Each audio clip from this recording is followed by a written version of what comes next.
Sa panahon ngayon, uso ang auto-tune o mga awiting remix. Pero itong ating bida, hilig niya ay classic. Dito sa San Juan, Batangas, may nakilala kaming batang maangas. Logalogs. Meet Sian Drese. Edad niya'y 15. Pero wag ka, abay, pag kumanta, sobrang pwede.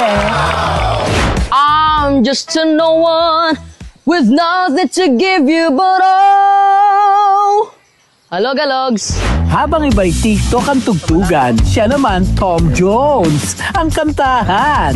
I saw the light on the night that I passed by her window. My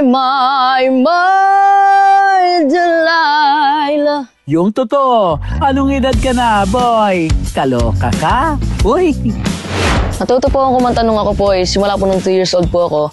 Nagpapatugtog po yung mga lola't lolo ko ng mga oldies po na kanta. At kung saan sinasabayan ko po ito at saka hanggang sa paglaki po natuto na po ako kumanta.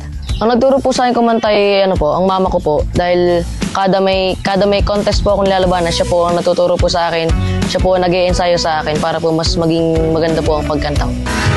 Huwag kang mag-alala, may nagmamahal sa'yo, nandito ako.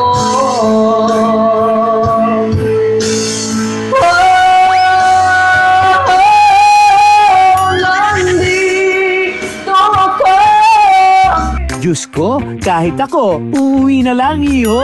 Ikaw ba naman na makakaduet? Autopass na, no? Sa tingin ko po, nagmana po ako sa hilig sa pagkanta, siguro po sa akin pong mama. May pinagmanahan naman pala. Kavog din si Mama. Bilang isang ina, pinaparamdam ko ang pagsuporta sa kanya. Yung halimbawa, meron siyang mga contest, sinasamahan ko siya kahit saang lugar.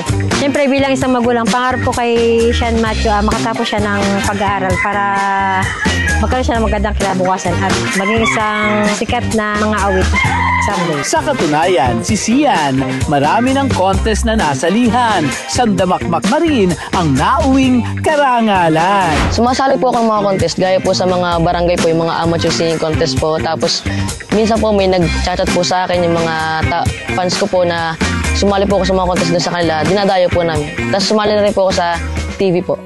Tunay ngang walang edad-edad sa kapasidad basta't buong pusong pinapakita ang abilidad. Siguradong magandang guhit ang nakalapat sa palad.